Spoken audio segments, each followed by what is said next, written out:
Welcome to my channel. আমি doctor Chandrakant. আজ আপনাদের খেজুর অর্থাৎ খেজুর খাওয়ার সঠিক নিয়ম কী কী, কীভাবে এটাকে খাবেন, এছাড়াও খেজুরের মধ্যে কী কী ভিটামিন রয়েছে আজকে সে বিষয়ে আলোচনা করব। খেজুর খুবই গুরুত্বপূর্ণ। এটা কীভাবে খাবেন, কীভাবে খেলে কটা করে খাবেন, আজকে সে বিষয়ে আলোচনা করবো। চ্যানেল নতুন, চ্যানেল সাবস্ক্রাইব করবেন। চলুন শুরু করে দেওয়া। তো খেজুরের মধ্যে যে ভিটামিনগুলো আছে সেগুলো হচ্ছে vitamin A, B complex, vitamin C, vitamin K, riboflavin, thymine.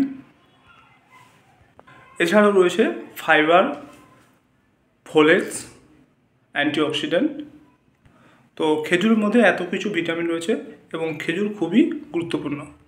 এবারে খেজুর খাওয়ার নিয়ম কী, অর্থাৎ খেজুর খাওয়ার সেরকম কিছু কঠোর নিয়ম নেই, তবে খালি পেটে সকালে 3 থেকে 7টি খেজুর খাওয়া ভালো, যা দ্রুত শক্তি যোগায় এবং পরিপাকতন্ত্র ভালো রাখে।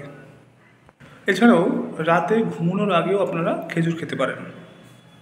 সরাসরি আপনারা খেজুর খেতে পারেন, যেমন সকালের নাস্তায় খেজুর খেতে পারেন।